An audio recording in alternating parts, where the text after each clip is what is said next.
In front of me is Motorola Edge 30, and today I would like to show you how you can set up screen lock.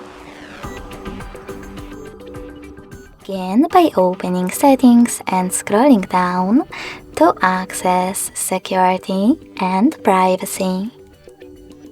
Now scroll down again, click on Device Lock and tap on Screen Lock. Following that, tap on one of those login methods to then set up the best one for you: pattern, PIN or password. Now you need to create it.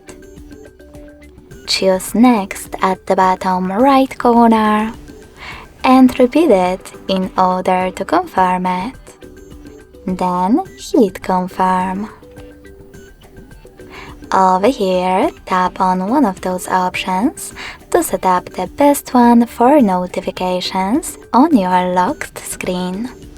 Show all notification content, show sensitive content only when unlocked, or don't show notifications at all. I will go with the last option, so I have to click on it and tap on Done.